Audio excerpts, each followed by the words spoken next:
माननीय आज हम सब महंगाई के इस गंभीर विषय पर चर्चा करने के लिए यहां एकत्र हैं।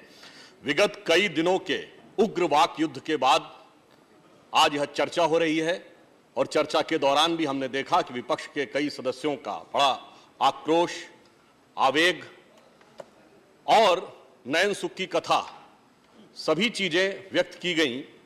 परंतु अभी कुछ देर पूर्व जो एक दृश्य सदन में दिखा था कि जब ऐसा लगा था कि वो नयन को सुख देने वाला नहीं था कि जब विपक्ष की लगभग सारी सीटें खाली नजर आ रही थीं, परंतु अच्छा हुआ कि विपक्ष ने अपनी जगह पहचान ली और समय रहते हुए आंशिक उसकी भरपाई कर दी।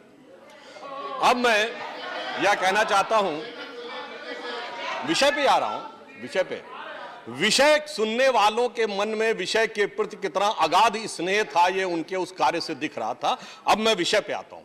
विषय बहुत व्यापक है, महंगाई का विषय बहुत व्यापक है, इसलिए इसको गंभीरता से और व्यापकता से समझने की आवश्यकता है।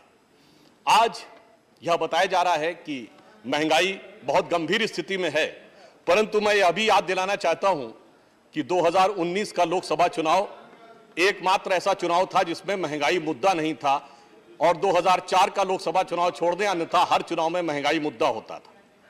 आज की महंगाई की हम बात करें तो भारत में रेट ऑफ इन्फ्लेशन जो अगस्त के महीने की है वो 7.01% है।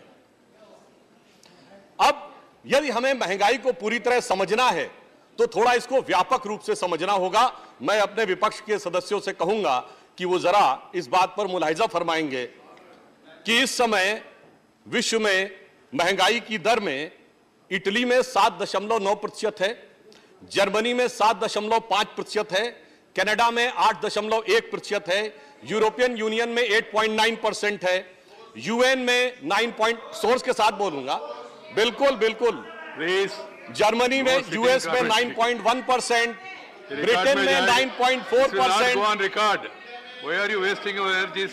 स्पेन में 10.8%. Sit down. What is the source of your raising the issue? Right. No, please. No, it will not go on record. You are wasting time. We have hardly 36 minutes time. Let me complete the sentence, sir. And China में 2.5% है। China में इसलिए कम है क्योंकि उनके consumer price index का जो criteria है, जिसमें उन्होंने फूड और क्लोथिंग को ज्यादा महत्व दे रखा है, and the source is south China morning post, उन्होंने अपनी रिपोर्ट में इस बात को दर्ज किया है। अब आप आइए महंगाई की दर। आज ये कोई मुश्किल बात नहीं है कि पूरे दुनिया के देशों में महंगाई की दर क्या है, जाके चेक कर लीजिए। भारत की महंगाई की दर 7% है। दुनिया में 63 देश ऐसे हैं जहां महंगाई की दर 10% से ऊपर है। इतना ही नहीं है, कुछ देशों में 50%, 100% और कुछ देशों में 200% भी महंगाई की रेट है। इसके बावजूद हमारे देश में 7% महंगाई की रेट है। महंगाई है, मैं इससे इनकार नहीं करता हूं, परंतु अब मैं आपको और भी सोर्स के साथ बताता हूं। समस्या सिर्फ इतनी ही व्यापक नहीं है, इसकी व्यापकता पे ध्यान दीजिए। विश्व की सबसे बड़ी अर्थव्यवस्था अमेरिका, उसमें पहली बार अपना स्ट्रेटेजिक ऑयल रिजर्व खोला in order to curtail inflation, and the source is 23 November 2021 White House की प्रेस रिलीज। कभी बताइए आपको ज्ञात इतिहास में ध्यान हो, बहुत बड़े बड़े विद्वान ज्ञाता लोग हैं हमारे विपक्ष में, जब उन्हें याद हो कि अमेरिका ने महंगाई को नियंत्रित करने के लिए अपना स्ट्रेटेजिक ऑयल रिजर्व खोला हो, और उस खोलने के बाद कितना अंतर आया है। अमेरिका के एनर्जी डिपार्टमेंट की प्रेस रिलीज 26 जुलाई 2022, वो ये कहती है कि स्ट्रेटेजिक ऑयल रिजर्व खोलने के बाद भी 40 सेंट पर गैलन ही कम हुआ है। यानी समस्या कितनी व्यापक और गहरी है उसे समझने के लिए यह आवश्यकता। बिल्कुल साहब टू द पॉइंट बोल रहे हैं, जब आप बात करने का प्रयास करते हैं तो समस्या कितनी व्यापक है उसको समझने का प्रयास करिए। समस्या सब्जेक्ट है महंगाई, और महंगाई की बात मैं यह भी कह रहा हूं, हमारे विपक्ष के सबसे प्रमुख नेता ने जिस धरती से जाके ज्ञान दिया था, उस धरती पे 9.4% है ब्रिटेन में। ये बताइए वहां से जाके महंगाई की बात की थी। हम विषय पे बात कर रहे हैं, और इसलिए विषय पे बात कर रहे हैं चूंकि आपने वहीं से जाकर महंगाई के बारे में सबसे पहले बताया। अब मैं यह भी बताता हूं कि विश्व में महंगाई की समस्या सिर्फ इतनी नहीं है। हम सब ने जी हम बिल्कुल बता रहे हैं। ये रिकॉर्ड में नहीं जाएगा। दुनिया में ही, देश में नहीं, दुनिया में भी क्या स्थिति है समझने की जरूरत है। आप हमारे मकान की मजबूती की बात कर रहे हैं तो जलजले पर भी नजर डालिए। और चाइना के अंदर भी मीडिया में यह रिपोर्ट है कि कितने बैंक जिन्होंने अपना डिफॉल्ट कर दिया पेमेंट, उसका तो लोकसभा में वित्त मंत्री महोदया ने विवरण दिया है। यूनान प्रोविंस में यह भी रिपोर्ट है कि बैंकों के बाहर टैंक लगाने पड़े। यानी यह स्थिति है विश्व में चारों तरफ अर्थव्यवस्था की। और समस्या सिर्फ इतनी नहीं है, आज यह कहा जा रहा है कि हम लोग मंदी की तरफ जा रहे हैं। महंगाई से बड़ा विषय सभापति महोदय मंदी का है। और इस पर फिर सोर्स के साथ बोल रहा हूं, ब्लूमबर्ग की पूरी दुनिया के भारत सहित देशों के बारे में मंदी की रिपोर्ट भी उपलब्ध है, जिसके अनुसार इस समय अमेरिका के मंदी में जाने की संभावना है 38%, यूरोपियन यूनियन की है 50%, चीन की है 20%, ऑस्ट्रेलिया की है 20% और साउथ कोरिया और जापान की है 25%। अरे सुनिए तो, अरे आप पूरी बात, सभापति महोदय देखिए, मैं ये चाहूंगा कि सब लोग शांति से सुने तो बेहतर बात रहती है। सभी के लिए ये मेरा सूचना है। अब मैं आ रहा हूं के बारे में कमेंट मत करिए। अब ब्लूमबर्ग के अनुसार भारत की अर्थव्यवस्था को मंदी में जाने की संभावना है 0%। विषय पे आ रहा हूं, इसलिए मैं कहना चाह रहा हूं, मैं क्यों विषय बता रहा था। अरे हमारी हालत तो वो है कि समुद्र में सुनामी आई हुई है, अगल बगल के जहाज पलटे गिरे जा रहे हैं, हमारा कैप्टन कितनी सावधानी के साथ जहाज को लेकर आगे जा रहा है और ये कह रहे हैं कि अगल बगल के पलटते जहाजों को मत देखो, हमारे जहाज पे आते हुए हिचकोले को देखो। तो मैं कहना चाहूंगा कि हमारे प्रधानमंत्री मोदी जी तो इस प्रकार की परिस्थितियों के आदी रहे हैं।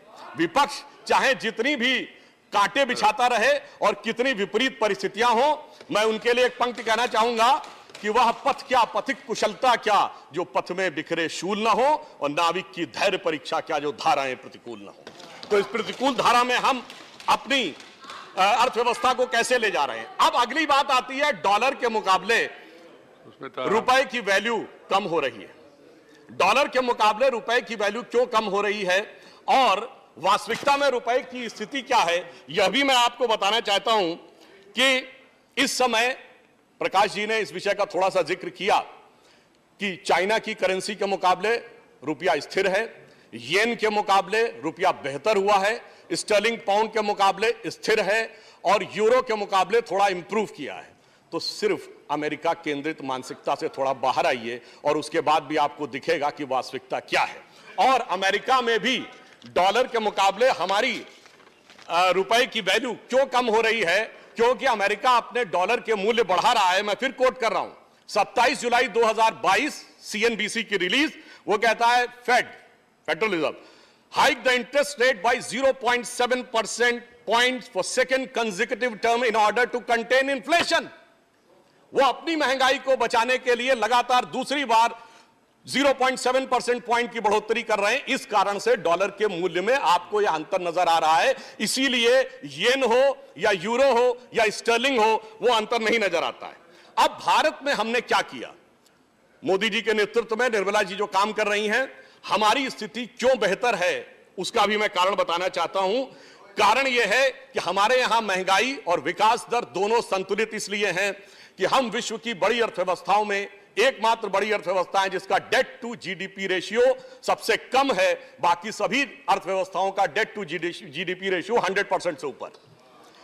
और इतना ही नहीं, महंगाई को नियंत्रित करने के लिए जरूरी था कि हमारे पूरी अर्थव्यवस्था की मजबूत आधार हो, और उस मजबूत आधार के लिए द इकोनॉमिस्ट जिन्होंने कोट करते हुए भारत के बारे में लिखा है कि 5 प्रमुख कारण रहे जिसकी वजह से भारत इस परिस्थिति में भी महंगाई और रिसेशन के दौर में नहीं जा पा रहा है। पहला कारण उन्होंने बताया कि सिंगल मार्केट हमने क्रिएट की, यानी जीएसटी।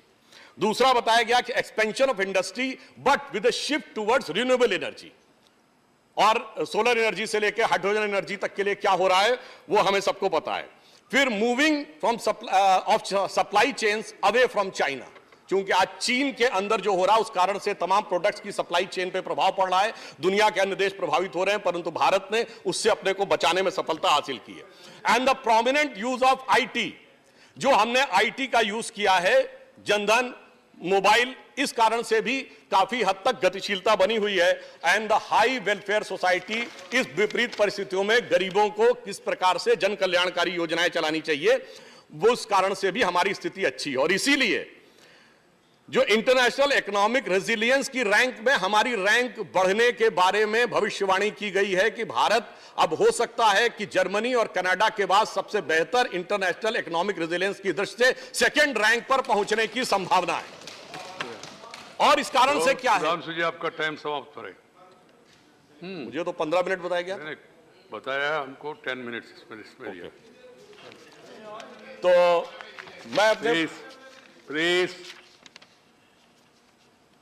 अच्छा, अब उसके बाद भी मैं बताना चाहता हूं, मैं 2-3 मिनट और लूंगा। 2-3 मिनट नहीं है, 1 मिनट है, 5 मिनट देने में मुझे कोई आपत्ति नहीं, मगर सबका time except BJP and Congress almost सबका समय समाप्त हो चुका है। कुछ पार्टी ने सुबह नाम नहीं दे पाया, वो लोग अभी नाम दे रहे, तो इसको 1-1 मिनट दियो तो भी उसमें समय लगेगा। हमारे पूर्ववर्ती वक्ता ने समय से पहले समाप्त कर दिया। ऐसे नहीं, मैं तो भैरव साहब है इसे। खैर, उसके बाद भी मैं कहना चाहता हूं, मैं जल्दी समाप्त करने का प्रयास करता हूं सर। उसके बाद भी हमारा फॉरेन, आप समर्थमान है, प्रयास करने की जरूरत नहीं जी देखिए, उसके बाद भी हमारा फॉरेन एक्सचेंज रिजर्व इस समय ऑल टाइम हाई है, all time high foreign direct investment है। इसके बावजूद, जबकि यह भी यथार्थ है कि कुछ काम ऐसे हैं जो सिर्फ केंद्र सरकार कर रही, राज्य सरकारें नहीं कर रही हैं। जैसे नंबर 1, 80 करोड़ लोगों को अनाज देना, नंबर 2, सबको मुफ्त टीका लगवाना, नंबर 3, चाइना के सीमा के ऊपर भारी इंफ्रास्ट्रक्चर डेवलपमेंट करना, वहां पे कॉस्ट कई गुना ज्यादा आती है सामान्य उससे। इसलिए अब मैं यहां पर यह भी कहना चाहूंगा कि अगर आप पूरी तरीके से एनालिसिस करना चाहें घर के अंदर भी, तो हम यह भी बताना चाहेंगे कि इस समय कुछ राज्य ऐसे हैं जिनकी की परसेंटेज ऑफ इन्फ्लेशन राष्ट्रीय औसत से ज्यादा है, जिसमें तेलंगाना है, उसका 9.4% है। एडेलविस सोर्स है इसका, मैं अपने विपक्षी सदस्यों के लिए बता देना चाहता हूं। और बंगाल का 8.27% है, राजस्थान का 7.36% है। तो हम विराट दृष्टि से देखें या सूक्ष्म दृष्टि से देखें, हमें दोनों दृष्टि से यह समस्या समझ में आ रही है। परंतु मैं यह भी बताना चाहता हूं कि महंगाई की जब बात होती है सभापति महोदय, तो सिर्फ पिछली सरकार के जमाने की बातें नहीं बताई जाती। हम लोगों से कहा जाता है, आज तो यूट्यूब पे खूब अवेलेबल हैं लोगों के वीडियो, 50 साल की सबसे बड़ी महंगाई, 50 साल की सबसे बुरी अर्थव्यवस्था। मुझे याद आता है सभापति महोदय, हम 2022 में हैं, ठीक 50 साल पहले 1972 में आज है रेट ऑफ ग्रोथ 8.5%, और उस समय क्या थी, -0.55%। और इतना ही नहीं था, इतना ही नहीं था। याद करिए उस समय रेट ऑफ इन्फ्लेशन कितनी थी, 16%, 28% की रेट ऑफ इन्फ्लेशन। 91 में सोना गिरवी रखा गया, कहते हैं उससे बुरी स्थिति थी। इसलिए मेरा मानना है कि जो बातें कही जा रही हैं वो यथार्थ पे कहें। मैं समराइज करते हुए कहना चाहूंगा, महंगाई को लेकर कितनी शिद्दत है हमारे विरोधियों में, हमें ध्यान आता है। अभी कुछ दिन पहले कांग्रेस पार्टी की तरफ से एक प्रेस कॉन्फ्रेंस हुई जिसमें जिक्र किया गया कि 1 साल पहले जयपुर में एक रैली की थी महंगाई के लिए, मगर उस रैली में महत्वपूर्ण बात यह है कि कांग्रेस के चिर युवा नेता ने 10 मिनट हिंदू बनाम हिंदुत्व पर भाषण दिया था। यानी यह दर्शाता है कि दिल में क्या है और वास्तविकता में क्या है। परंतु इससे मुझे एक बात याद आई, मुझे लगा कि उनकी सोच बहुत सही थी, क्योंकि जिस जमाने में, I have to call the other person. I'm sorry. Please. बस मैं समाप्त करता हूं, करिए।